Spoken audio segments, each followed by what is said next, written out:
कृष्ण हरे कृष्ण कृष्ण कृष्ण हरे हरे हरे राम राम राम हरे हरे हरे कृष्ण कृष्ण कृष्ण हरे हरे हरे राम हरे कृष्ण माताजी।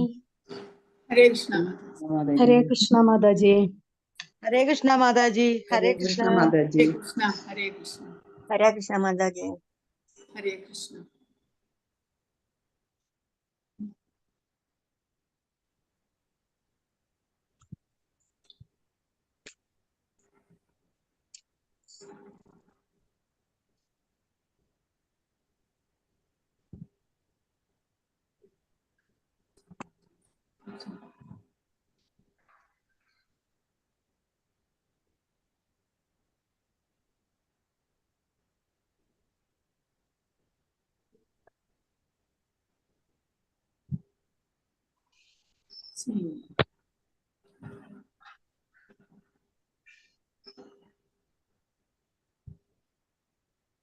ഒരു നിമിഷം കേട്ടോ, ഞാനത്തെ പോലെ തന്നെ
സ്ക്രീൻ കാണുന്നുണ്ടോ? ഹരേ കൃഷ്ണ.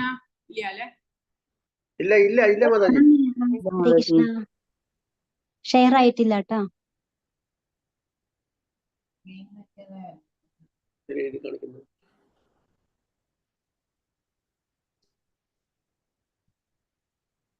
ശ്രാവണൊക്കെ എഴുതി കാണിക്കില്ല.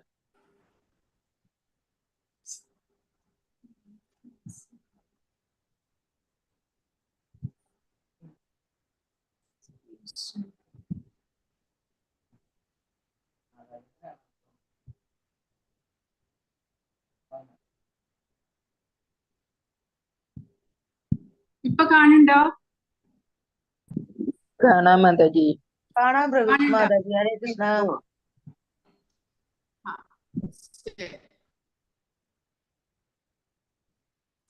ഓം നമോ ഭഗവതേ വാസുദേവായ. ഓം നമോ ഭഗവതേ വാസുദേവായ. ഓം നമോ ഭഗവതേ വാസുദേവായ. ഓം അജ്ഞാനതിമിരാന്ധസ്യ ജ്ഞാനാഞ്ജനശലാകയാ ചക്ഷുരുന്മീലിതം യേന തസ്മൈ ശ്രീഗുരവേ നമഃ. श्रीचैतन्यमनोभीष्टं स्थापितं येन भूतले स्वयं रूपकथा मह्यं ददाति सुपदान्तिकम्।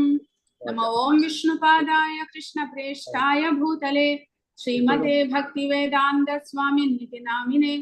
नमस्ते सारस्वते देवे गौरवाणी प्रचारिणे निर्विशेष शून्यवादि पाश्चात्य देशतारिणे।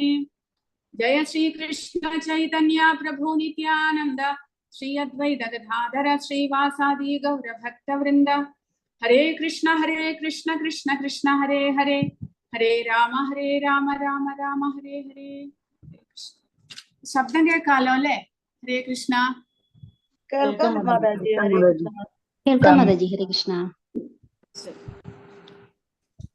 അപ്പോൾ ഇന്ന് പൃഥു മഹാരാജാവിന്റെ പ്രാർത്ഥനയാണ് നമ്മൾ ഇന്ന് പഠിക്കുന്നത്. പൃഥു മഹാരാജാവ് ഭാഗവതം 4-ാമത്തെ സ്കന്ധത്തിൽ പൃഥു മഹാരാജാവിന്റെ ചരിത്രം വരുന്നു. അതായത് ആദ്യം ധ്രുവ മഹാരാജാവിനെ കുറിച്ച്, അതായത് മനുവിന്റെ പുത്രനായിട്ടുള്ള ആരാണ് ധ്രുവ മഹാരാജാവിന്റെ അച്ഛൻ? ഹരേ കൃഷ്ണ. ആരാ പറയുന്നത്? ഉത്താനപാദൻ, പിന്നെ ധ്രുവൻ, പിന്നെ ധ്രുവന്റെ മക്കളായിട്ട് ആ പരമ്പരയിലൂടെ വരുന്ന അംഗമഹാരാജാവ്. അംഗമഹാരാജാവിന്റെ മകനാണ് വേണൻ. വേണന്റെ കഥ വളരെ വിശദമായിട്ട് ഭാഗവതത്തിൽ പറയുന്നുണ്ട്. വേണൻ ഭഗവാനെ ധിക്കരിച്ചുകൊണ്ട്, ഒരു രാജാവാണെങ്കിൽ ഭഗവാന്റെ പ്രതിനിധിയായിട്ട് രാജ്യം ഭരിക്കണമെന്നാണ്. പക്ഷെ വേണൻ ഭഗവാനെ ധിക്കരിച്ചുകൊണ്ട് താൻ പറയുന്നത് പോലെ എല്ലാവരും കേൾക്കണം, അനുസരിക്കണം, തന്റെ നാമം ഉരുവിടണം എന്നെല്ലാം വളരെ ക്രൂരമായിട്ടുള്ള ഒരു ഭരണമായിരുന്നു വേണന്റേത്. അതുകൊണ്ട് ഋഷിമാരെല്ലാവരും ചേർന്ന് വേണനെ ശപിച്ച് വധിക്കുന്നു. പിന്നീട് അരാജകത്വത്തിലേക്ക് നീങ്ങുമ്പോൾ എന്ത് ചെയ്യുന്നു? ആ ഋഷിമാർ വീണ്ടും ആ വേണന്റെ ശരീരത്തെ കടഞ്ഞ് അതിൽ നിന്ന് ആ വേണന്റെ ശരീരത്തിലുണ്ടായിരുന്ന നന്മയുടെ പ്രതീകമായിട്ട് ഭഗവത് അംശമായിട്ടുള്ള, ഭഗവാന്റെ ശക്തിയാവേശ അവതാരമായിട്ടുള്ള പൃഥു എന്നുള്ള ആ രാജാവ് ജന്മമെടുക്കുകയാണ് ചെയ്യുന്നത്. അങ്ങനെ പൃഥു മഹാരാജാവിന്റെ കഥ വളരെ വിശദമായിട്ട് ഭാഗവതത്തിൽ പറയുന്നുണ്ട്. പൃഥുവിന്റെ പേരിൽ നിന്നാണ് പൃഥ്വി എന്ന് ഭൂമിക്കും പേര് വരുന്നത്. കാരണം പൃഥു മഹാരാജാവ് ഭൂമിയെ കടഞ്ഞ്, ഭൂമിയിൽ നിന്ന് എങ്ങനെയാണോ ഒരു പശുവിൽ നിന്ന് പശുക്കുട്ടി പാല് കുടിക്കുമ്പോൾ അതിനുശേഷം കറവക്കാരൻ കറന്ന് പാലെടുക്കുന്നത്, അതുപോലെ ഭൂമിയിൽ നിന്ന് കറന്ന് പൃഥു മഹാരാജാവ് ജനങ്ങൾക്കെല്ലാം വേണ്ടിയിട്ടുള്ള നല്ലതായിട്ടുള്ള സാധനങ്ങളെല്ലാം കറന്നെടുക്കുന്നു. അങ്ങനെ ഭൂമിയെ കറന്നത് കൊണ്ട് പൃഥുവിൽ നിന്ന് പൃഥ്വി എന്നുള്ള പേര് ഭൂമിക്കും കൂടെ വരുന്നു. അങ്ങനെയുള്ള പൃഥു മഹാരാജാവ് വളരെ നല്ല ഒരു ഭരണമാണ് രാജ്യത്തിന്, ജനങ്ങൾക്ക് കാഴ്ചവെക്കുന്നത്. കൂടാതെ അദ്ദേഹം രാജർഷിയായിട്ട് ജനങ്ങൾക്ക് ഭഗവാന്റെ ഭക്തന്മാരാകാനുള്ള എല്ലാ ഉപദേശങ്ങളും നൽകുന്നു. അദ്ദേഹം 99 അശ്വമേധയാഗങ്ങൾ നടത്തുന്നു. 100-ാമത്തെ അശ്വമേധയാഗം നടത്താനായിട്ട് അദ്ദേഹം പുറപ്പെടുകയാണ്. ആ സമയത്ത് എന്താണ് സംഭവിക്കുന്നത്? കാരണം 100 അശ്വമേധയാഗം നടത്തി കഴിഞ്ഞാൽ ഇന്ദ്രനായിട്ട് പ്രമോഷൻ കിട്ടും മനുഷ്യജന്മത്തിൽ. അതായത് ഭൂമിയിൽ ആര് 100 അശ്വമേധയാഗം നടത്തിയോ അവർക്ക് ഇന്ദ്രനായിട്ട് അടുത്ത ജന്മത്തിൽ, അവർ ഈ ശരീരം ഉപേക്ഷിച്ചു കഴിഞ്ഞാൽ പിന്നത്തെ ജന്മത്തിൽ അവർക്ക് ഇന്ദ്രപട്ടം കിട്ടുന്നതായിരിക്കും. അപ്പോൾ 99 കഴിഞ്ഞു 100-ാമത്തെ അശ്വമേധയാഗം നടത്തുമ്പോൾ ഇന്ദ്രന് പേടിയായി. ഇപ്പോഴുള്ള ഇന്ദ്രൻ എന്ത് ചെയ്യുന്നു? ആ അശ്വമേധത്തിനെ വെച്ചിട്ടുള്ള കുതിരയെ കട്ടുകൊണ്ടുപോകുന്നു. പൃഥുവിന്റെ പുത്രൻ ഇന്ദ്രനെ പിന്തുടർന്ന് ആ കുതിരയെ തിരിച്ചു കൊണ്ടുവരുന്നു. അങ്ങനെ 3 തവണ ഇന്ദ്രൻ ആ കുതിരയെ കട്ടുകൊണ്ടു പോകുകയാണ് ചെയ്യുന്നത്. അപ്പോൾ ആ സമയത്ത് പൃഥുവിന് വളരെയധികം ദേഷ്യം വരുന്നു. പൃഥു സ്വയം ഇന്ദ്രനോട് യുദ്ധം ചെയ്യാനായിട്ടെല്ലാം പുറപ്പെടുകയാണ്. ആ സമയത്ത് ബ്രഹ്മാവും മറ്റുള്ള ദേവന്മാരുമെല്ലാം പൃഥുവിനെ തടയുന്നു. എന്നിട്ട് പറയുന്നത് എന്താണ്? അങ്ങ് 99 യാഗം ചെയ്തു കഴിഞ്ഞു. അങ്ങേക്ക് ഈ ഭൂമിയിൽ വെച്ച് എല്ലാവരും ഏതൊരു രാജാവും ചെയ്യുന്നതിനേക്കാൾ കൂടുതൽ അങ്ങേക്ക് അതിനുള്ള ഫലമെല്ലാം കിട്ടിക്കഴിഞ്ഞിരിക്കുന്നു. അങ്ങേക്ക് ഇപ്പോ 100 യാഗം തന്നെ ചെയ്യണമെന്ന ആവശ്യം എന്താണ്? അങ്ങ് ഇവിടെ വെച്ച് അവസാനിപ്പിക്കൂ. അങ്ങും ഇന്ദ്രനുമായിട്ടുള്ള ഒരു യുദ്ധം നല്ല കാര്യത്തിനല്ല, അതിനുള്ള ഒരു കോമ്പറ്റീഷൻ ഒന്നും ആവശ്യമില്ല എന്നെല്ലാം മഹർഷിമാരും ബ്രഹ്മാവും എല്ലാം ഉപദേശിച്ചപ്പോൾ പൃഥു മഹാരാജാവ് ആ അശ്വമേധ യജ്ഞം അവിടെ വെച്ച് അവസാനിപ്പിക്കുന്നു. ആ സമയത്ത് എന്താണ് സംഭവിക്കുന്നത്? വിഷ്ണു ഭഗവാൻ സ്വയം ഗരുഡന്റെ പുറത്തേറി അവിടെ വരികയാണ് ചെയ്യുന്നത്. അങ്ങനെ എല്ലാവർക്കും അദ്ദേഹം ദർശനം കൊടുക്കുന്നു. അപ്പോൾ എല്ലാ ദേവന്മാരും, ബ്രഹ്മാവ്, ശിവൻ, ഇന്ദ്രൻ മുതലായിട്ടുള്ള എല്ലാ ദേവന്മാരും അവിടെ സന്നിഹിതരാണ്. എല്ലാ ഋഷിമാരും അവിടെ സന്നിഹിതരാണ്. പിന്നെ പൃഥ്വിരാജാവിന്റെ പ്രജകളും എല്ലാവരും സന്നിഹിതരാണ്. ആ സമയത്ത് ഭഗവാൻ അവിടെ പൃഥുവിന് ദർശനം കൊടുക്കുന്നു, അദ്ദേഹത്തിന് അനുഗ്രഹം കൊടുക്കുന്നു. ആ സമയത്ത് ഭഗവാന്റെ ആ സുന്ദരമായിട്ടുള്ള അദ്ദേഹത്തിന്റെ ആ ശരീരത്തെ കണ്ടിട്ട്, ആ ഭഗവാന്റെ തിരുമുഖത്തെ ദർശിച്ച് അദ്ദേഹത്തിന്റെ കരുണയെ കുറിച്ച് ഓർത്ത് പൃഥു മഹാരാജാവ് ഭഗവാനോട് ഈ പ്രാർത്ഥനകൾ നടത്തുകയാണ് ചെയ്യുന്നത്. പൃഥുരുവാച വരാൻ വിഭോത വരദേശ്വരാദ്ഭുതഃ കഥം വൃണീതേ ഗുണവിക്രിയാത്മനാം യേ നാരകാണാമപി സന്ധിദേഹിനാം താനീശ കൈവല്യപദേ വൃണേന ച. പൃഥു മഹാരാജാവ് പറഞ്ഞു, എന്റെ പ്രിയപ്പെട്ട ഭഗവാനെ, വരദായകരായ ദേവന്മാരെക്കാൾ ശ്രേഷ്ഠൻ അങ്ങാകുന്നു. ആയതിനാൽ പ്രകൃതിയുടെ ഗുണങ്ങളാൽ സംഭ്രമചിത്തരാകുന്ന ജീവസത്തകൾക്ക് ഉദ്ദേശിക്കപ്പെട്ടിട്ടുള്ള വരങ്ങൾ ജ്ഞാനിയായ ഒരു വ്യക്തി എന്തിന് അങ്ങയോട് ചോദിക്കണം? അത്തരം അനുഗ്രഹങ്ങൾ നരകീയ അവസ്ഥയിൽ ജീവിക്കുന്ന ജീവസത്തകൾക്ക് പോലും യാന്ത്രികമായി ലഭ്യമാണ്. എന്റെ പ്രിയപ്പെട്ട ഭഗവാനെ, അങ്ങേക്ക് അങ്ങയുടെ അസ്തിത്വത്തിൽ അലിഞ്ഞു ചേരാനുള്ള അനുഗ്രഹം നൽകാൻ നിശ്ചയമായും കഴിയും. പക്ഷേ അത്തരമൊരു അനുഗ്രഹം നേടാൻ ഞാൻ ആഗ്രഹിക്കുന്നില്ല. അപ്പോൾ ഇവിടെ പൃഥു പറയുന്നത് എന്താണ്? എന്റെ പ്രിയപ്പെട്ട ഭഗവാനെ, വരദായകരായ ദേവന്മാരെക്കാൾ, അതായത് ദേവന്മാരെ നമ്മൾ പ്രാർത്ഥിച്ചു കഴിഞ്ഞാൽ ക്ഷിപ്രപ്രസാദികളാണ് ദേവന്മാർ. അവർക്ക് നമ്മൾ വളരെ പെട്ടെന്ന് തന്നെ അനുഗ്രഹം നൽകാനായിട്ട് സാധിക്കുന്നു. അത് ഭഗവത്ഗീതയിലും ഭഗവാൻ പറയുന്നുണ്ട്. അതായത് വേഗത്തിൽ വരം തരാൻ സാധിക്കുന്നത് കൊണ്ട് ദേവന്മാരെ ഭൗതിക മോഹങ്ങളുള്ള മനുഷ്യർ ആരാധിക്കുന്നു. കാരണം ഭഗവാൻ കൃഷ്ണനിൽ നിന്ന് നമുക്കൊരു അനുഗ്രഹം ലഭിക്കണമെങ്കിൽ നമ്മൾ ചിലപ്പോൾ അനേക ജന്മങ്ങൾ ചിലപ്പോൾ നമ്മൾ ഭഗവാന്റെ ആരാധനകൾ ചെയ്യണമെന്നിരിക്കും, നമ്മൾ പരിശുദ്ധരാകണമെന്നിരിക്കും. പക്ഷേ ദേവന്മാർ അങ്ങനെയല്ല. അവരെ വളരെ പെട്ടെന്ന് തന്നെ നമുക്ക് സന്തോഷിപ്പിക്കാൻ സാധിക്കും. അപ്പോൾ അങ്ങനെയുള്ള ദേവന്മാരെക്കാൾ പക്ഷേ ശ്രേഷ്ഠനാണ് ഭഗവാൻ എന്നാണ് ഇവിടെ പൃഥു പറയുന്നത്. എന്തുകൊണ്ടാണത്? ഭഗവാൻ എന്തുകൊണ്ട് മറ്റുള്ള ദേവന്മാരെക്കാൾ എല്ലാം ശ്രേഷ്ഠരാകുന്നു? കാരണം ആ ദേവന്മാരാൽ നമുക്ക് വരം ലഭിക്കുന്നതും ഭഗവാനിൽ നിന്ന് തന്നെ എന്ന് ഭഗവത്ഗീതയിലൂടെയും ഭഗവാൻ പറഞ്ഞിട്ടുണ്ട്. കൂടാതെ ദേവന്മാർക്ക് പോലും തരാൻ സാധിക്കാത്ത മുക്തി എന്നുള്ള ആ ഒരു വരം തരാൻ ഭഗവാന് മാത്രമേ സാധിക്കുകയുള്ളൂ. അപ്പോൾ എല്ലാം കൊണ്ടും ഭഗവാൻ ശ്രേഷ്ഠനാണ്. ആയതിനാൽ പൃഥു മഹാരാജാവ് എന്താണ് വരം ആഗ്രഹിക്കുന്നത്? ജ്ഞാനിയായ ഒരു വ്യക്തി എന്തിന് ഭൗതിക പ്രകൃതിയിൽ നിന്ന് സ്വയമേവ നമുക്ക് ലഭിക്കുന്ന, നമ്മളെ മായാമോഹിതരാക്കുന്ന വരങ്ങൾ എന്തിനു വേണ്ടിയിട്ട് ഒരു ജ്ഞാനി ചോദിക്കണം? കാരണം അത് സ്വാഭാവികമായിട്ട് നമുക്ക് ലഭിക്കുന്നതാണ്. നമ്മൾ ഭഗവാനെ ആശ്രയിക്കേണ്ട ആവശ്യമില്ല. ഭൗതിക പ്രകൃതിയിൽ നിന്ന് സുഖവും ദുഃഖവും നമ്മുടെ കർമ്മഫലം അനുസരിച്ച് നമുക്ക് ലഭിക്കുന്നു. അതിനു വേണ്ടിയിട്ട് നമ്മൾ പ്രത്യേകിച്ച് ഭഗവാനോട് വരം ചോദിക്കണമെന്നില്ല. പക്ഷേ ഒരു ജ്ഞാനി, ഒരു അറിവുള്ളവൻ, ഭഗവാന്റെ ഒരു ഭക്തൻ, അല്ലെങ്കിൽ ഭഗവാനെ കുറിച്ചും ജീവാത്മാവിനെ കുറിച്ചും അറിവുള്ള ഒരാൾ ഒരിക്കലും അങ്ങനെയുള്ള താൽക്കാലികമായിട്ടുള്ള ക്ഷണികമായിട്ടുള്ള വരത്തെ ആഗ്രഹിക്കുകയില്ല എന്നാണ് ഇവിടെ പൃഥു മഹാരാജാവ് ചോദിക്കുന്നത്. അത്തരം അനുഗ്രഹങ്ങൾ നരകീയ അവസ്ഥയിൽ ജീവിക്കുന്ന ജീവസത്തകൾക്ക് പോലും യാന്ത്രികമായി ലഭ്യമാണ്. അതായത് അങ്ങനെയുള്ള സുഖദുഃഖങ്ങൾ മിശ്രിതമായിട്ടുള്ള അനുഗ്രഹങ്ങൾ നമ്മുടെ കർമ്മഫലം അനുസരിച്ച് നമുക്ക് ലഭിച്ചുകൊണ്ടേയിരിക്കുന്നു. നമ്മൾ പുണ്യകർമ്മങ്ങൾ ചെയ്താൽ സുഖം അനുഭവിക്കാം, പാപകർമ്മങ്ങളാണ് ചെയ്തിട്ടുള്ളതെങ്കിൽ ദുഃഖം അനുഭവിക്കേണ്ടി വരും. അതിനു വേണ്ടിയിട്ട് നമ്മൾ പ്രത്യേകിച്ച് ആ ഒരു ദേവനെയും ആശ്രയിക്കേണ്ടതായിട്ടില്ല. കൂടാതെ ഇവിടെ ഭഗവാനെ പൃഥു വിളിക്കുന്നത് കൈവല്യപദേ എന്ന് വിളിച്ചിരിക്കുന്നു. കൈവല്യം എന്ന് പറഞ്ഞു കഴിഞ്ഞാൽ ഭഗവാനുമായിട്ട്, ഭഗവാന്റെ ബ്രഹ്മജ്യോതിയിൽ അലിഞ്ഞു ചേരുക, ചേർന്ന് പോകുക. അതായത് ബ്രഹ്മജ്യോതിയിൽ ചേർന്ന് പോകുന്നതിനെ ബ്രഹ്മനിർവാണം എന്നെല്ലാം പറയുന്നതിനെ കൈവല്യം എന്ന് പറയുന്നു. ആ കൈവല്യം ആരാണ് ആഗ്രഹിക്കുന്നത്? ജ്ഞാനികൾ, അല്ലെങ്കിൽ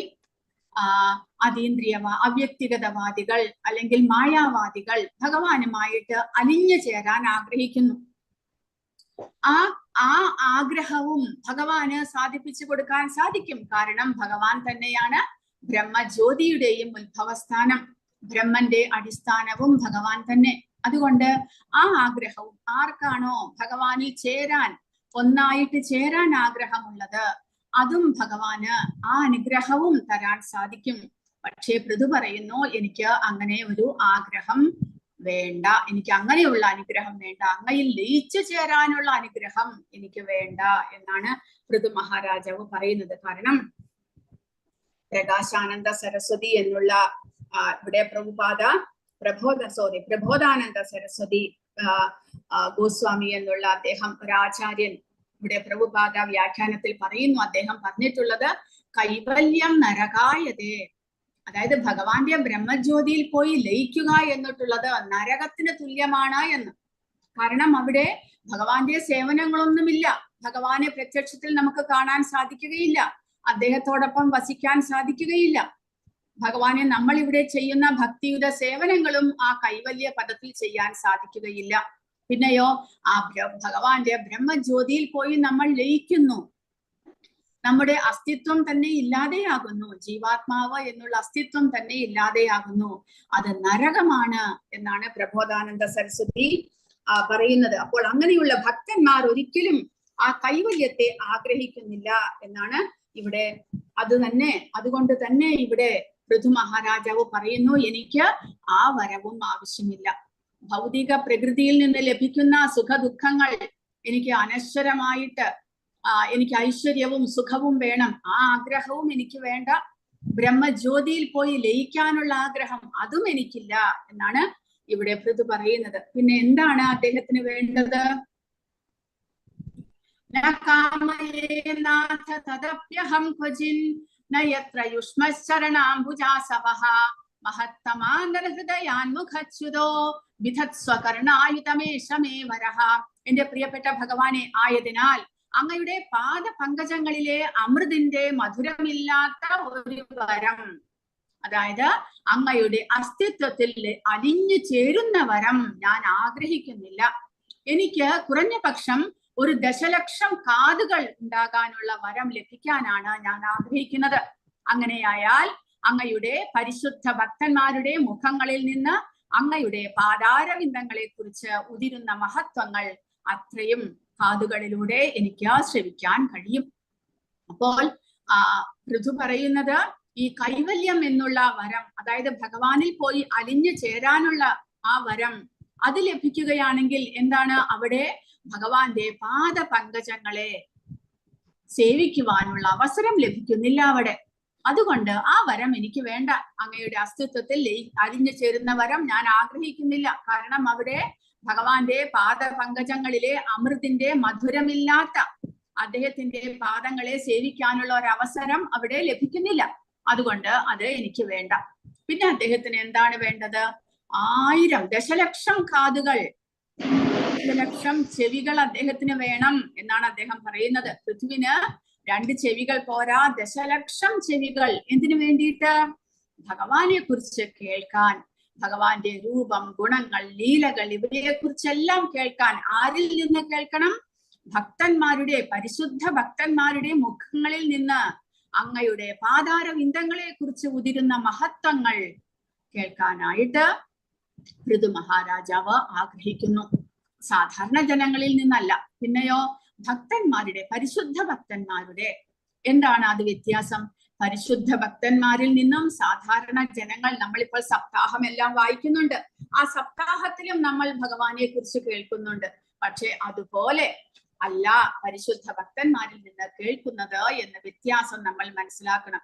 കാരണം ഇപ്പോഴത്തെ സപ്താഹം വായിക്കുന്നവരെല്ലാവരും തന്നെ അത് അവരവരുടെ ജീവിത വൃത്തിയായിട്ടാണ് കരുതുന്നത്. ജീവിക്കാനുള്ള ഒരു ജോലിയായിട്ട് 7 ദിവസത്തെ സപ്താഹം വായിച്ചു കഴിഞ്ഞാൽ അവർക്ക് 2 ലക്ഷമോ 3 ലക്ഷമോ എല്ലാം പ്രതിഫലം ലഭിക്കുന്നു. പക്ഷെ പ്രഭുപാദ പറഞ്ഞിട്ടുണ്ട്, ഭഗവാന്റെ കഥകൾ ഒരിക്കലും പ്രതിഫലം വാങ്ങിച്ചുകൊണ്ട് ആരും തന്നെ ആ കഥകളുടെ ശ്രവണമോ കീർത്തനമോ ചെല്ലരുത്. കാരണം അത് ഒരു ഭക്തനെ ഭക്തിയിൽ നിന്ന് പിന്മാറ്റുന്ന ഒരവസ്ഥയിലേക്കാണ് എത്തുക.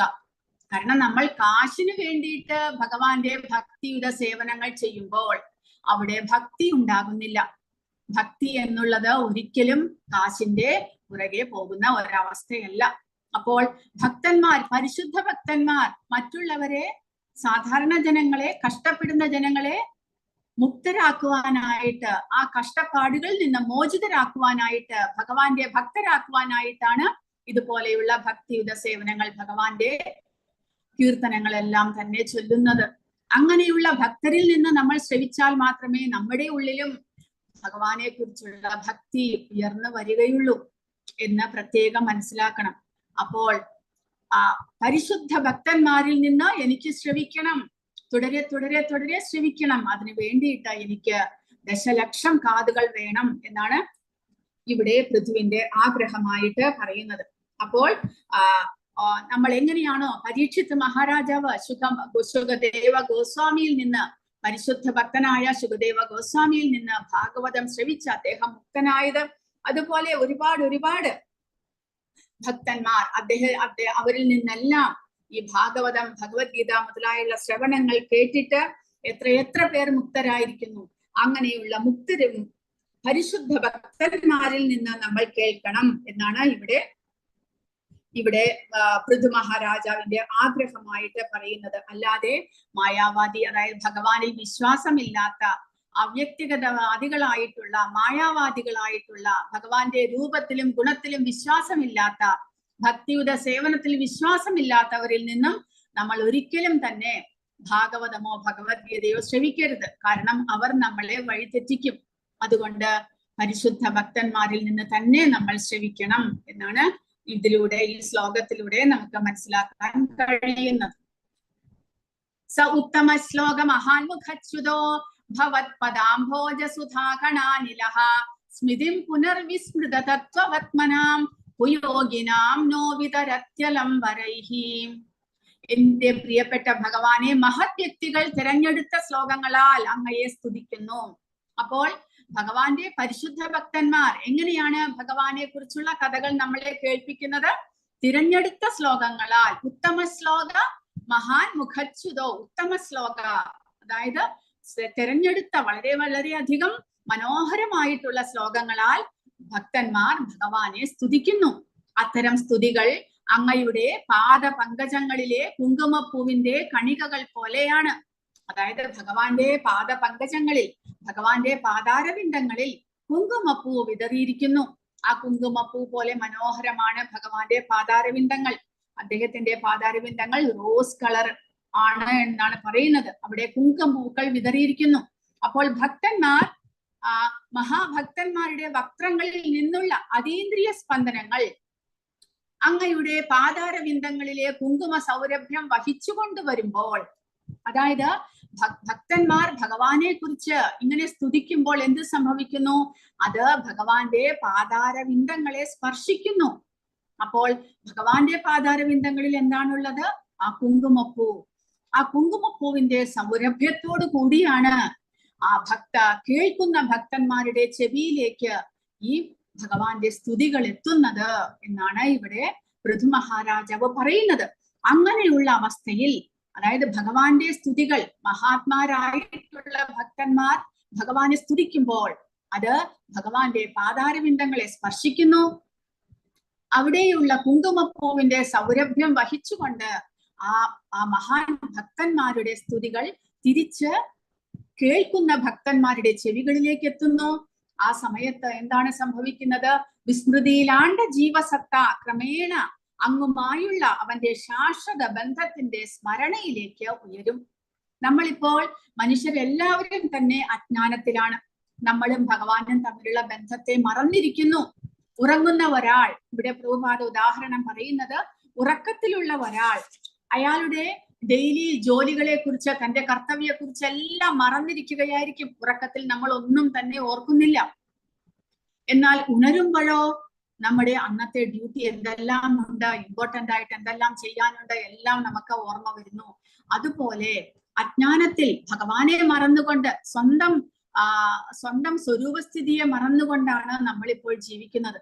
പക്ഷേ ഈ മഹാന്മാരായ ഭക്തന്മാരുടെ മുഖങ്ങളിൽ നിന്ന് ഉദിരുന്ന സ്തുതികൾ, ഭഗവാനെ കുറിച്ചുള്ള സ്തുതികൾ, ഭഗവാന്റെ പാദപങ്കജങ്ങളെ സ്പർശിച്ച് നമ്മിലേക്ക് എത്തുമ്പോൾ എന്ത് സംഭവിക്കുന്നു?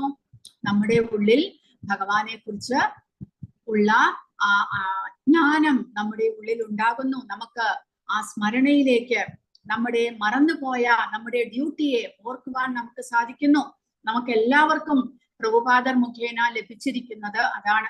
കാരണം നമ്മൾ എല്ലാവരും എപ്പോഴോ വിസ്മൃതിയിലായിരുന്നു. പക്ഷേ പ്രഭുപാദരുടെ ആ പുസ്തകങ്ങൾ വായിച്ചും പ്രഭുപാദരുടെ വാക്കുകൾ കേട്ടും അദ്ദേഹത്തിന്റെ ഭക്തന്മാർ നമുക്ക് വിവരിച്ചു തന്നതെല്ലാം കേട്ടിട്ട് നമുക്ക് നമ്മുടെ ഡ്യൂട്ടിയെ കുറിച്ച്, ഭഗവാന്റെ ആ സേവനത്തെ കുറിച്ച് നമുക്ക് ഓർമ്മ വന്നിരിക്കുന്നു.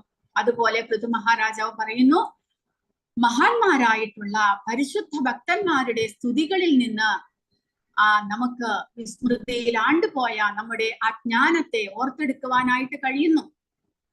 അങ്ങുമായുള്ള ആ ഭക്തന്റെ ശാശ്വത ബന്ധത്തിന്റെ സ്മരണയിലേക്ക്, ഭഗവാനുമായിട്ടുള്ള നമ്മുടെ ബന്ധത്തെ കുറിച്ച് നമുക്ക് ഓർക്കുവാൻ സാധിക്കും. ഭക്തന്മാർ അപ്രകാരം ക്രമാനുഗതമായി ജീവിതത്തിന്റെ മൂല്യത്തെ കുറിച്ചുള്ള ശരിയായ നിഗമനത്തിൽ എത്തുന്നു. അങ്ങനെ ഭക്തന്മാർക്ക് തങ്ങളുടെ ധർമ്മം എന്താണ് എന്ന് ഓർത്തെടുക്കുവാനും അതനുസരിച്ച് ഭഗവാന്റെ ഭക്തിയുത സേവനത്തിലേക്ക് ഉയരുവാനും സാധിക്കുന്നു. എന്റെ പ്രിയപ്പെട്ട ഭഗവാനെ, എനിക്കതിനാൽ അങ്ങയുടെ ഭക്തന്മാരുടെ വക്രങ്ങളിൽ നിന്ന് ശ്രവിക്കാനുള്ള അവസരമൊഴിച്ച് മറ്റൊരു വരവും ആവശ്യമില്ല. അതിനാണ് ഇവിടെ ഭാഗവതത്തിൽ ഒരുപാട് സന്ദർഭങ്ങളിൽ, പ്രത്യേകിച്ച് 1-ാമത്തെ സ്കന്ധത്തിലെ 18-ാമത്തെ അധ്യായം, കൂടാതെ 4-ാമത്തെ സ്കന്ധത്തിൽ രുദ്രഗീതം, പിന്നെ പ്രചേതസന്മാരുടെ സ്തുതികൾ, അതിലെല്ലാം തന്നെ ഒരു ശ്ലോകം റിപ്പീറ്റഡ് ആയിട്ട് വരുന്നുണ്ട്. അതായത് തുലയാമലവേനാഭി ന സുഖം ന പുനർഭവം ഭഗവത് സംഗിസംഗസ്യ മർത്യാനാം കിമുദാശിഷഃ. തുലയാമ ലവേനാഭി, തുലയാമ ലവേനാഭി, അതായത് ഒരു നിമിഷ നേരത്തെ ഭക്തന്മാരുമായിട്ട് ഒരു നിമിഷ നേരത്തെ സത്സംഗം കൊണ്ട് എന്ത് സംഭവിക്കുന്നു?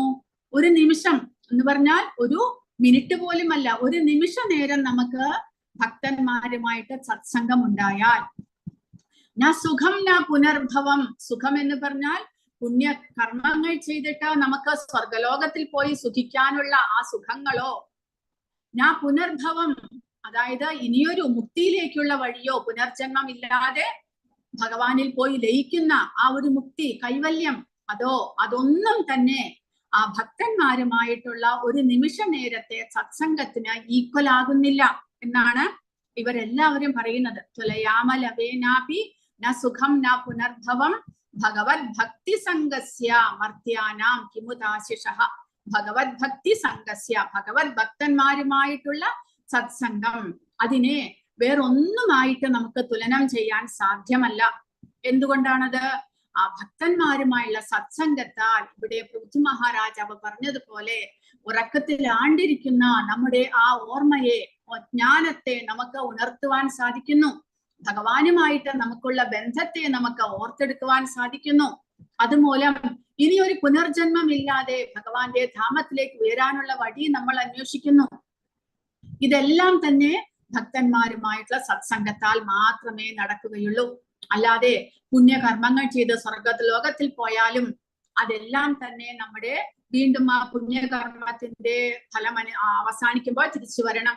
അതെല്ലാം തന്നെ വെറും നിഷ്പ്രയോജനങ്ങളാണ് എന്നാണ് ഇവിടെ പറയുന്നത്. പക്ഷേ ഭക്തന്മാരുമായുള്ള സത്സംഗം എന്നുള്ളത് നമ്മളെ ഇതുപോലെ ഭഗവാനിലേക്ക് നമ്മളെ എത്തിക്കുന്നു. അതുകൊണ്ട് അതല്ലാതെ, ഭക്തന്മാരിൽ നിന്ന് ശ്രവിക്കാനുള്ള ഒരു വരമല്ലാതെ വേറെ ഒന്നും തന്നെ എനിക്ക് ആവശ്യമില്ല എന്ന് പൃഥു പറയുകയാണ്. യശശിവം സുശ്രവ ആര്യ സംഗമേ യദൃച്ഛയാചോപശൃണോതി തേ സകൃത് കഥം ഗുണജ്ഞോ വിരമേത് വിനാ പശും ശീര്യത്ര വവ്രേ ഗുണസംഗ്രഹേച്ഛയാ. അത്യുന്നത മഹിമയാർന്നവനായ എന്റെ പ്രിയപ്പെട്ട ഭഗവാനെ, അതായത് സുശ്രവ എന്നാണ് ഭഗവാനെ വിളിച്ചിരിക്കുന്നത്. സുശ്രവ അതായത് ഭഗവാന്റെ പേര്, ഭഗവാന്റെ യശസ് അതിയായ കീർത്തിയോട് കൂടിയുള്ളത്, അനേക ജന്മങ്ങൾ കഴിഞ്ഞാലും അതിനൊരിക്കലും അവസാനിക്കാത്തതാണ് ഭഗവാന്റെ കീർത്തി, ഭഗവാന്റെ യശസ്.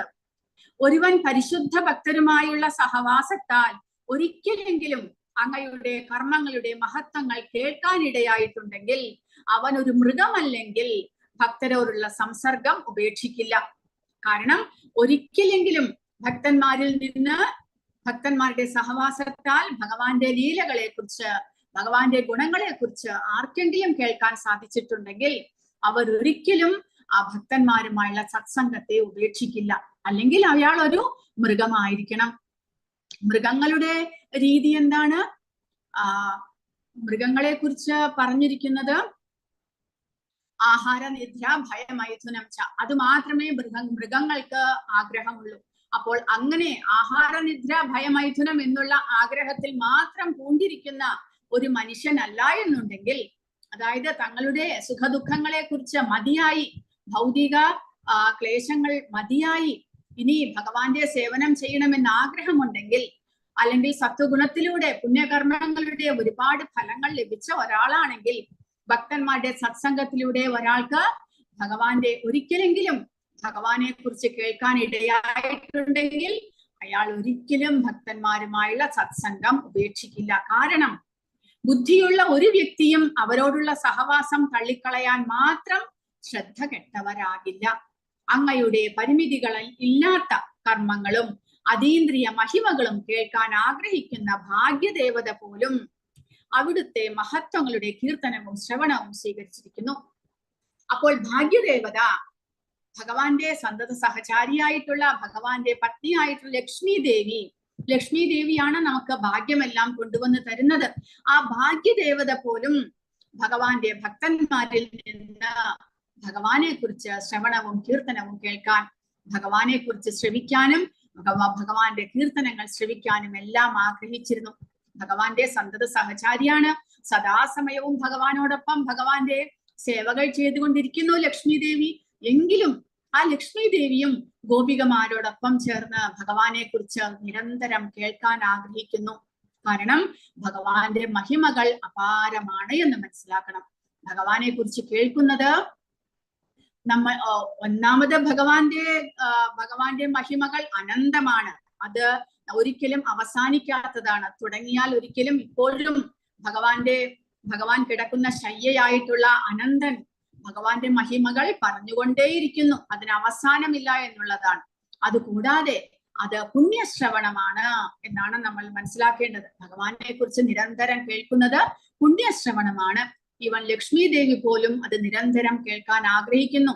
അപ്പോൾ സാധാരണ ഭക്തന്മാരാണെങ്കിലോ അവർ ഒരു തവണ എങ്കിലും കേൾക്കാൻ സാധിച്ചു കഴിഞ്ഞാൽ അവർ ഒരിക്കലും ഭക്തന്മാരുമായുള്ള സത്സംഗത്തെ ഉപേക്ഷിക്കുന്നില്ല എന്നാണ് ഇവിടെ പൃഥു മഹാരാജ പറയുന്നത്.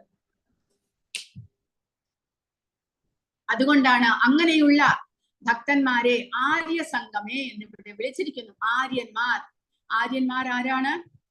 ഭഗവത്ഗീതയിൽ ഭഗവാൻ അർജുനനെയും ആര്യ എന്ന് വിളിക്കുന്നുണ്ട്. കാരണം ആര്യന്മാർ ഭഗവാന്റെ ഭക്തന്മാരാണ്. ജീവിതത്തിന്റെ ലക്ഷ്യം എന്താ എന്ന് മനസ്സിലാക്കിക്കൊണ്ട് അതിനനുസരിച്ച് ജീവിച്ചിരുന്നവരെയാണ് ആര്യന്മാർ എന്ന് വിളിക്കുന്നത്. അങ്ങനെയുള്ള ആര്യന്മാർ ഭഗവാന്റെ ഭക്തന്മാർ ആയിട്ട് നമ്മൾ കണക്കാക്കണം. അവരൊരിക്കലും ഭൗതികതയിൽ മുഴുകി ജീവിക്കുന്നവരല്ല.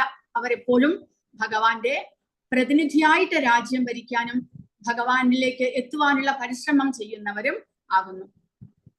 അഥാ ഭജേ ത്വാഖില പുരുഷോത്തമം ഗുണാലയം പത്മകരേവലാലസഃ അപ്യാവയോരേകപതി സ്പൃധോ കലീർ നസ്യാത് കൃതത്വാചരണൈകതാനയോഹോ.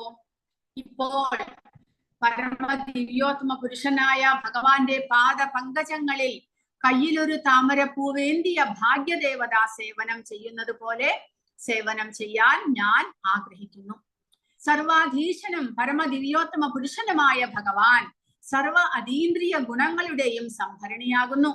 ഞാനും ലക്ഷ്മി ദേവിയും ഒരേ സേവനത്തിൽ അതീവ ശ്രദ്ധയോടെ മുഴുകുമ്പോൾ ഞങ്ങൾ തമ്മിൽ കലഹമുണ്ടായേക്കുമോ എന്ന് ഞാൻ ഭയപ്പെട്ടു പോകുന്നു.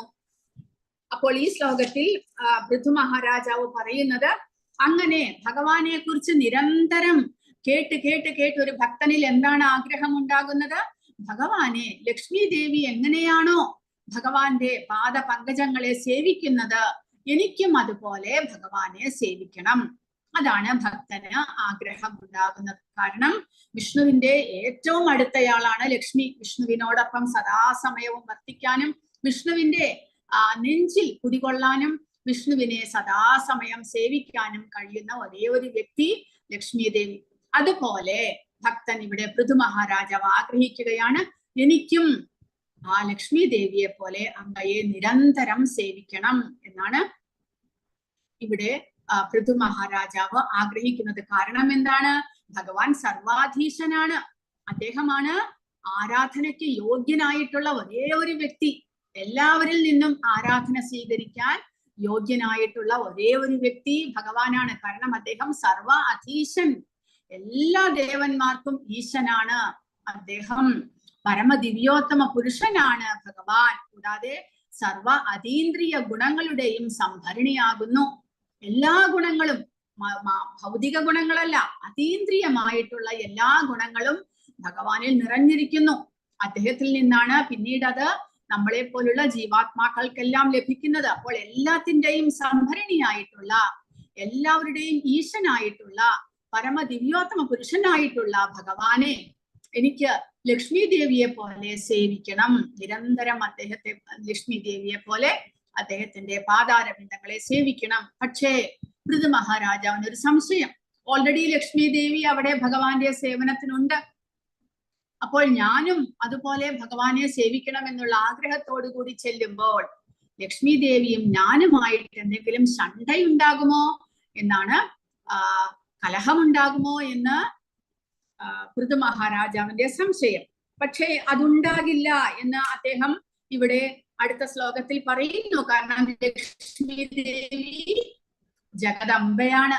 ജഗജ്ജനന്യാം ജഗദീശ വൈശ്വസം സ്യാദേവ യത്കർമ്മണിനഃ സമീഹിതം കരോഷി ഫൽഗപ്യുരു ദീനവത്സലഃ സ്വയേവ ദിഷ്ട്യേഭിരതസ്യ കിം തയാ.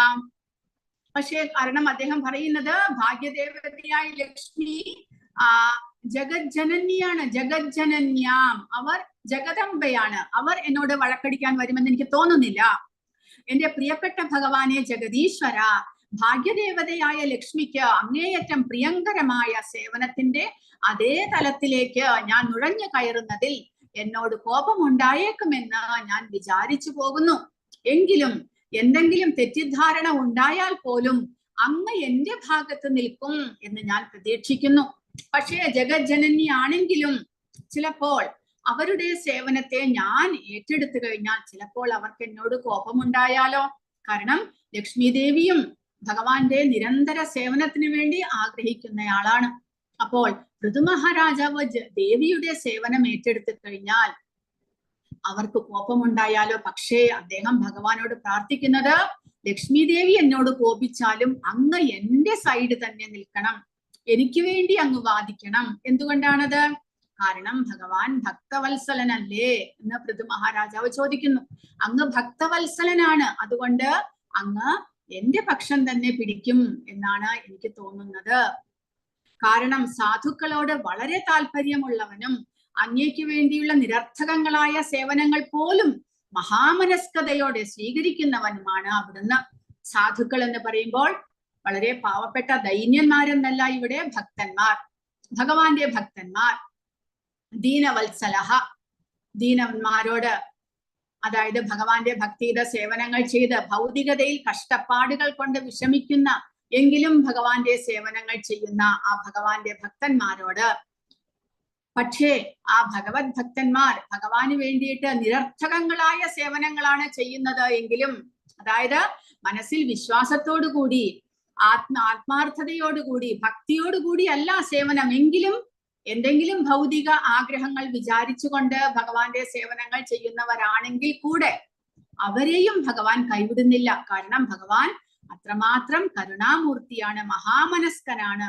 അതുകൊണ്ട് ഒരാൾ എതിർച്ചയായിട്ട് പോലും എന്തെങ്കിലും ഒരു പൂൻ വേണമെന്ന് വിചാരിച്ചിട്ടല്ല, ഭക്തിയോടെ അല്ലെങ്കിലും ഭഗവാൻ എന്തെങ്കിലും സമർപ്പിച്ചു കഴിഞ്ഞാൽ അതിനെ വളരെ വലിയ ഒരു കാര്യമായിട്ട് മഹാമനസ്കതയോടുകൂടി സ്വീകരിക്കുന്ന ആ ഭഗവാനാണ് അങ്ങ്. അതുകൊണ്ട് ലക്ഷ്മി ദേവിയുമായിട്ട് എനിക്ക് ദേഷ്യമുണ്ടെങ്കിലും ലക്ഷ്മി ദേവി എന്നോട് ദേഷ്യത്തിലായാൽ പോലും അങ്ങ് ദേവിയില്ലാതെ എന്തും നിർവഹിക്കാൻ സ്വയം പര്യാപ്തനാണ് എന്ന് ഇവിടെ പൃഥു മഹാരാജാവ് പറയുന്നു. അങ്ങേക്ക് ദേവിയുടെ ദേവിയുടെ ആവശ്യമൊന്നും തന്നെയില്ല. കാരണം അങ്ങ് സ്വയം പര്യാപ്തനാണ്, സ്വരാട്ടാണ് അങ്ങ്. അങ്ങേക്ക് ആരുടെയും സഹായം ആവശ്യമില്ല. അങ്ങനെയുള്ള അങ്ങ് ലക്ഷ്മി ദേവി എന്നോട് ദേഷ്യപ്പെട്ടിട്ട് ലക്ഷ്മി ദേവി പോയാലും അങ്ങയ്ക്ക് ദോഷമൊന്നും സംഭവിക്കില്ല എന്ന് ഞാൻ കരുതുന്നു. കാരണം ലക്ഷ്മി ദേവി ഇതിനു മുൻപും ഇതുപോലെ നമുക്ക് ഭാഗവതത്തിൽ വായിച്ചാൽ അറിയാൻ സാധിക്കും. ആരാണ് ഭൃഗു മഹർഷി ഭഗവാനെ ഇതുപോലെ പരീക്ഷിക്കാൻ എല്ലാം ചെല്ലുമ്പോൾ ഭാഗവതത്തിൽ കഥയുണ്ട്. ലക്ഷ്മി ദേവിക്ക്, കാരണം ലക്ഷ്മി ദേവി വസിക്കുന്ന നെഞ്ചിൽ ഭൃഗു മഹാരാജ വിഷ്ണുവിന്റെ നെഞ്ചിൽ ചവിട്ടുന്നു.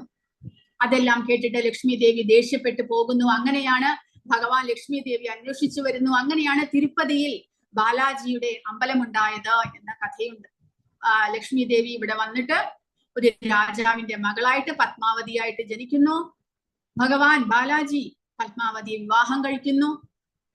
അങ്ങനെ ചഞ്ചലയാണ് ഇവിടെ പ്രഭുപാദ പറയുന്നത്. ലക്ഷ്മി ദേവിയെ ചഞ്ചല എന്ന് വിളിക്കുന്നു. ഒരു ദിക്കിലും സ്ഥിരമായിട്ടിരിക്കില്ല ലക്ഷ്മി ദേവി.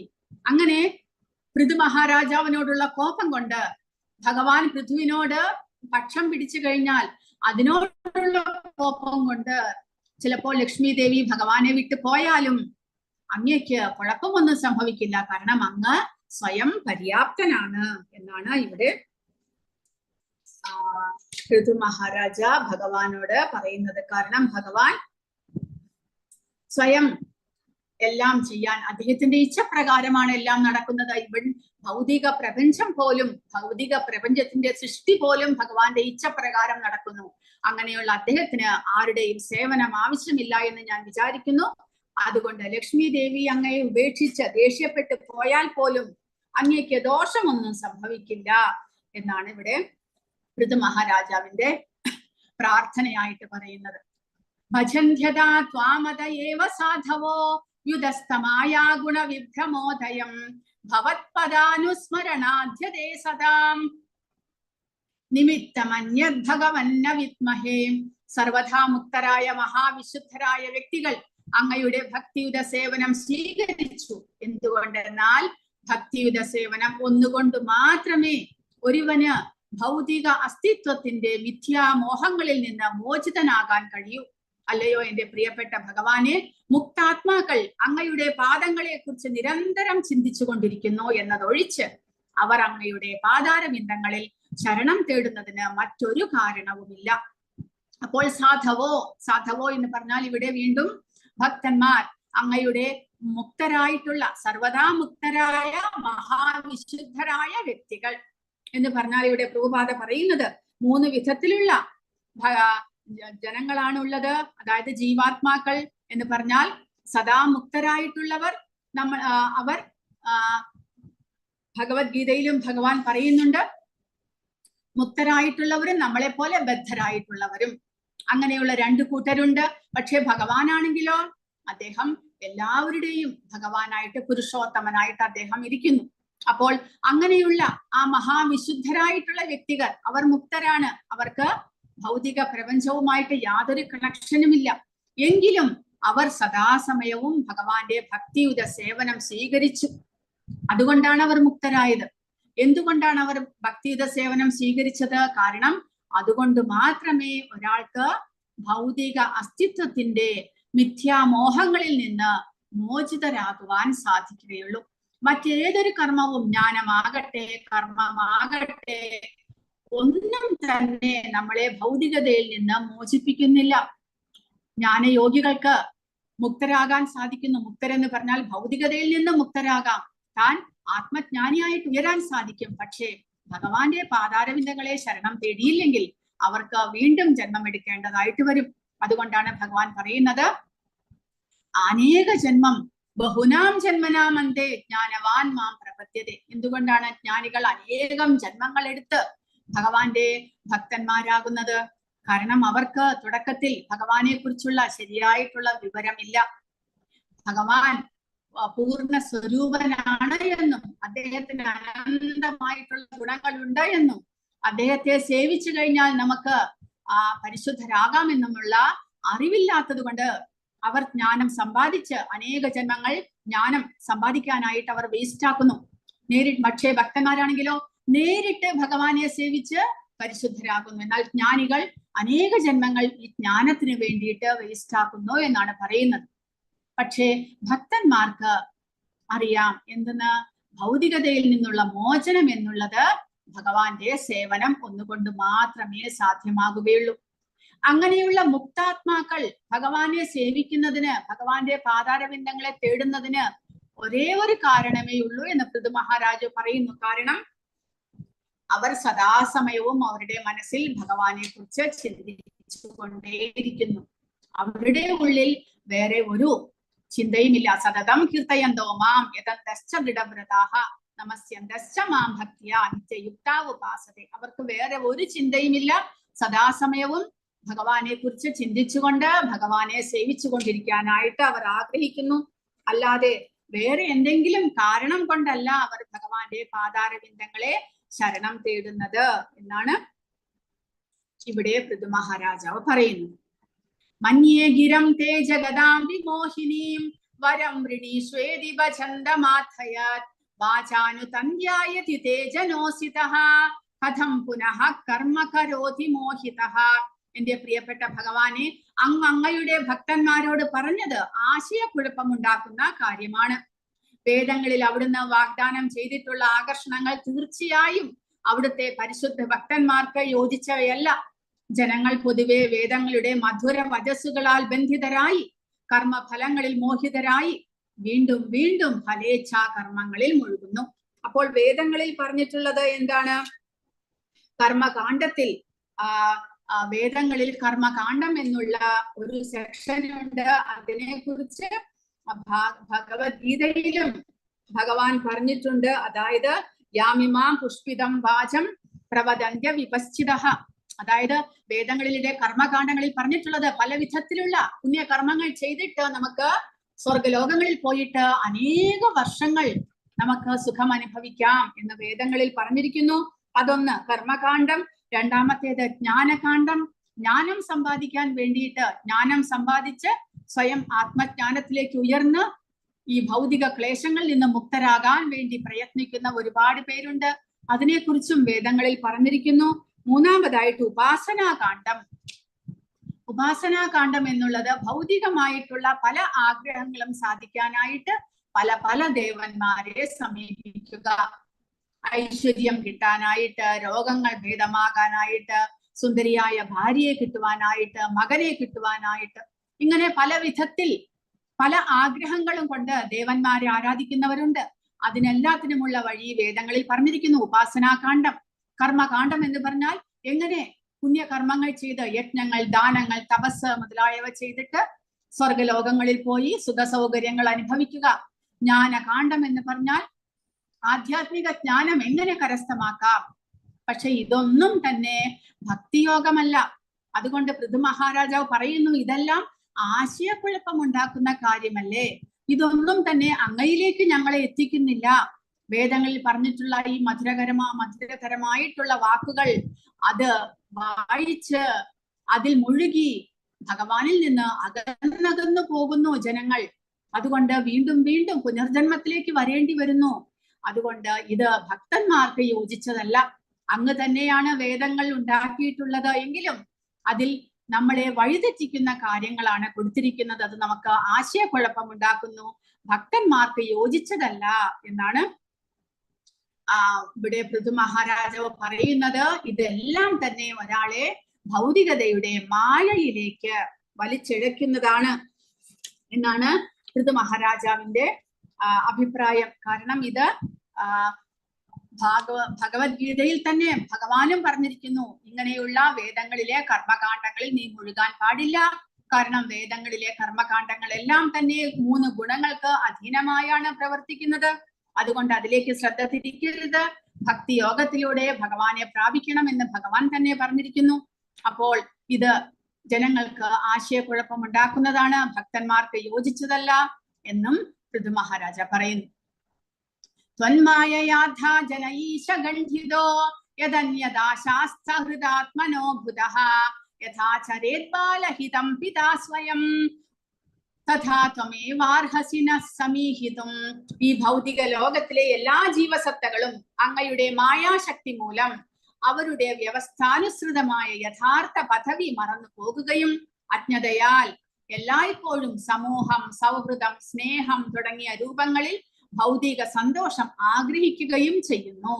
ആയതിനാൽ ഏതെങ്കിലും വിധത്തിലുള്ള ഭൗതിക നേട്ടങ്ങൾ സ്വീകരിക്കാൻ ദയവായി എന്നോട് ആവശ്യപ്പെടരുതേ. അതേസമയം ഒരു പിതാവ് തന്റെ പുത്രന് അവൻ ആവശ്യപ്പെടാതെ തന്നെ വേണ്ടതെല്ലാം നൽകുന്നത് പോലെ എനിക്ക് ആവശ്യമെന്ന് അങ്ങേക്ക് തോന്നുന്നതെല്ലാം തന്ന് അനുഗ്രഹിക്കുകയും വേണം. അപ്പോൾ ഇവിടെ പൃഥു മഹാരാജ ഭഗവാനോട് അഭ്യർത്ഥിക്കുന്നത്, ഞാൻ ആവശ്യപ്പെടാതെ തന്നെ എനിക്ക് ആവശ്യമുള്ളത് എന്ത് എന്ന് അങ്ങേക്കറിയാം. കാരണം അങ്ങ് ഞങ്ങളുടെ എല്ലാം പിതാവാണ്. ഭഗവാൻ തന്നെ സ്വയം പറഞ്ഞിട്ടുണ്ട്, പിതാഹം അസ്യ ജഗതോ. ഭഗവാനാണ് നമ്മളുടെ എല്ലാം പിതാവ്.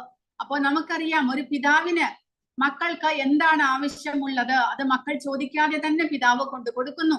എന്നാൽ മക്കൾ വാശി പിടിച്ചാലോ എനിക്ക് ഇത് തന്നെ വേണമെന്ന് പറഞ്ഞിട്ട്, അപ്പോൾ പിതാവ് അത് മകന് യോജിച്ചതല്ല എന്നുണ്ടെങ്കിൽ, മകന് അത് ശ്രേയസ് വരുത്തുന്നതല്ല എന്നുണ്ടെങ്കിൽ അത് കൊടുക്കുവാൻ അദ്ദേഹം വിസമ്മതിക്കുകയും ചെയ്യും. അങ്ങനെയാണ് മാതാപിതാക്കന്മാർ. അതുപോലെ പൃഥു പറയുന്നു, ഞാൻ ചോദിക്കേണ്ട ആവശ്യമില്ല, എനിക്ക് ശ്രേയസ് ഉണ്ടാക്കുന്നത് എന്താണോ അതെനിക്ക് തരൂ എന്നാണ് പൃഥു മഹാരാജാവിന്റെ ആഗ്രഹം. കാരണം എന്താണ്? ഈ ഭൗതിക പ്രപഞ്ചം എന്നുള്ളത് ഭഗവാന്റെ തന്നെ മായാശക്തിയാൽ പ്രവർത്തിക്കുന്നു. അത് ജീവജാലങ്ങളെ എല്ലാം വ്യാമോഹിതരാക്കുന്നു. അത് കാരണം ജീവജാലങ്ങൾ തങ്ങളുടെ യഥാർത്ഥ പദവിയെ മറന്ന്, തങ്ങളുടെ യഥാർത്ഥ സ്വരൂപത്തെ മറന്ന്, ഭഗവാനും നമ്മളും തമ്മിലുള്ള ബന്ധത്തെ മറന്ന്, നമ്മൾ ഇവിടെ അജ്ഞാനം മൂലം പല വിധത്തിൽ ഭൗതികതയാൽ നമുക്ക് ലഭിക്കുന്ന ശരീരബോധത്തിൽ എന്തൊക്കെയാണ് സൗഹൃദം, സ്നേഹം, സമൂഹം, ബന്ധങ്ങൾ, ഇവയിലെല്ലാം കുടുങ്ങി നമ്മൾ ഭഗവാനെ മറന്ന് ജീവിക്കുകയാണ്. പക്ഷെ അതെന്താണത്? അത് നമ്മളെ ഭൗതിക നേട്ടങ്ങളാണ്, അത് നമ്മളെ ഇവിടെ ബന്ധനത്തിലാക്കുകയാണ് ചെയ്യുന്നത് എന്ന് സാധാരണ ജനങ്ങൾ മറന്നുപോകുന്നു. പക്ഷെ പൃഥു മഹാരാജ പറയുന്നു, അങ്ങനെയുള്ള ഭൗതികമായിട്ടുള്ള നേട്ടങ്ങൾ ഒന്നും തന്നെ എനിക്ക് ആവശ്യമില്ല. അങ്ങനെയുള്ള വരങ്ങൾ ഒന്നും തന്നെ അങ്ങ് എനിക്ക് നൽകരുത്. പിന്നെയോ എന്ത് വരമാണ് അദ്ദേഹത്തിന് വേണ്ടത്? ഒരു പിതാവ് വാത്സല്യത്തോടുകൂടി പുത്രന്റെ ശ്രേയസ്സിനായിട്ട് ആഗ്രഹിച്ചുകൊണ്ട് എന്തെല്ലാം നൽകുന്നുവോ അതുപോലെ പൃഥു മഹാരാജാവിന്റെ ശ്രേയസ്സിന് എന്താണോ ആവശ്യമായിട്ടുള്ളത് അത് മാത്രം നൽകൂ. എനിക്ക് ഭൗതികമായിട്ടുള്ള നേട്ടങ്ങളോ ഭൗതികതയിൽ പുനർജന്മമോ സർവ ഐശ്വര്യങ്ങളോ ഒന്നും തന്നെ ആവശ്യമില്ല. അതെല്ലാം തന്നെ ഭൗതിക നേട്ടങ്ങൾ നമ്മളെ വീണ്ടും വീണ്ടും ഇവിടെ ഭഗവാനെ മറന്നുകൊണ്ട് നമ്മളെ ബന്ധനത്തിലേക്കാക്കുന്നു. അത് നമ്മുടെ ശ്രേയസ്സിന് ഉത്തമമല്ല. അത് ഭഗവാന്റെ മായാശക്തി മൂലം നമ്മൾ വ്യാമോഹിതരായി നമ്മൾ വീണ്ടും ബദ്ധാവസ്ഥയിലേക്ക് നീങ്ങുവാനേ കാരണമാകുകയുള്ളൂ. അതുകൊണ്ട് അതൊന്നും തന്നെ തനിക്ക് ആവശ്യമില്ല. പിന്നെയോ ഒരു പിതാവ് തന്റെ പുത്രന് അവൻ ആവശ്യപ്പെടാതെ നൽകുന്നത് പോലെ തന്നെ പൃഥു മഹാരാജാവിന് എന്താണോ ആവശ്യമായിട്ടുള്ളത് എന്ന് ഭഗവാൻ അറിയാം. കാരണം അദ്ദേഹം പരമാത്മാവായിട്ട് പിന്നെയോ ഒരു പിതാവായതുകൊണ്ട് പുത്രന്റെ യശസ് എന്താണ്, എന്തിനാണുള്ളതെന്ന് അറിയാം. അതുകൊണ്ട് അത് തന്നെ അനുഗ്രഹിക്കണം എന്നാണ് പറയുന്നത്. അതുപോലെ ഇവിടെ പ്രഭുപാദ ഇവിടെ വ്യാഖ്യാനത്തിൽ കൊടുത്തിരിക്കുന്നത്, ചൈതന്യ മഹാപ്രഭുവും ഇത് തന്നെ ശിഷ്ടാഷ്ടകത്തിൽ ഭഗവാനോട് പ്രാർത്ഥിച്ചിട്ടുള്ളത്. എന്താണത്? ന ധനം ന ജനം ന സുന്ദരീം കവിതാം വാച ഗതീശ കാമയേ മമ ജന്മനി ജന്മനീശ്വരേ ഭവദാൽ ഭക്തിർ അഹൈതുകീ ത്വയി. അഹൈതുകമായിട്ടുള്ള ഭക്തി, കാരണങ്ങളൊന്നുമില്ലാത്ത, ഉപാധികളൊന്നുമില്ലാത്ത ഭക്തി മാത്രം, ഭഗവാനും ഭക്തനും ആ ഒരു തലത്തിലേക്ക് തന്നെ ഉയർത്തണം. ആ ഒരു അഹൈതുകമായിട്ടുള്ള ഭക്തി നൽകി എന്നെ അനുഗ്രഹിക്കണം. എനിക്ക് ഭൗതികമായ നേട്ടങ്ങളോ നധനം നജനം, എനിക്ക് ഒരുപാട് ഫോളോവേഴ്സോ ആവശ്യമില്ല. സുന്ദരി, സുന്ദരികളായിട്ടുള്ള സ്ത്രീകളുടെ സഹവാസം എനിക്ക് ആവശ്യമില്ല. പിന്നെയോ കവിതാം, യശസ്സും എനിക്ക് വേണ്ട. പിന്നെയോ ജന്മനി ജന്മനീശ്വരെ, എത്ര ജന്മങ്ങൾ എനിക്ക് എടുക്കേണ്ടി വന്നാലും എനിക്ക് അങ്ങയോടുള്ള അചഞ്ചലമായിട്ടുള്ള ഭക്തി, അതൊന്നു മാത്രമേ എനിക്ക് ആവശ്യമുള്ളൂ എന്ന് ചൈതന്യ മഹാപ്രഭുവും പറഞ്ഞിരിക്കുന്നു. അങ്ങനെയാണ് പരിശുദ്ധരായിട്ടുള്ള ഭക്തന്മാർ ഭഗവാനോട് ആഗ്രഹിക്കുന്നത്. ഭഗവാനിൽ നിന്ന് ഒരിക്കലും തന്നെ അകാമ സർവകാമോവ മോക്ഷകാമ ഉദ്ധാരതീഹി തീവ്രേണ ഭക്തിയോഗേന യചേത പുരുഷം പരം. എന്ത് തന്നെ ആഗ്രഹങ്ങൾ ഉണ്ടെങ്കിലും എന്ത് തന്നെ ആഗ്രഹങ്ങൾ ഇല്ലെങ്കിലും മുക്തിയാണ് നിങ്ങൾക്ക് വേണ്ടത് എന്നുണ്ടെങ്കിലും ഭഗവാനെ തന്നെ ആശ്രയിക്കൂ എന്ന് പറഞ്ഞിരിക്കുന്നു. കാരണം ക്രമേണ നമുക്ക് ആ ഭഗവാന്റെ അചഞ്ചലമായ ഭക്തിയിലേക്ക് ഉയരാൻ സാധിക്കും.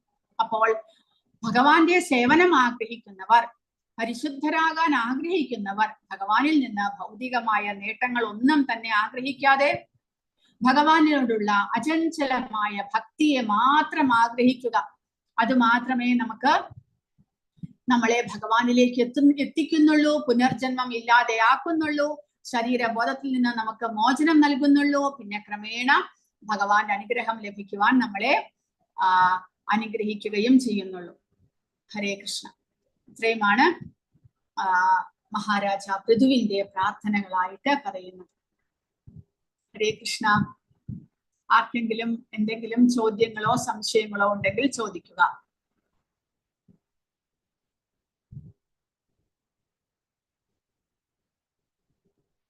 ഹരേ കൃഷ്ണ മാതാജി.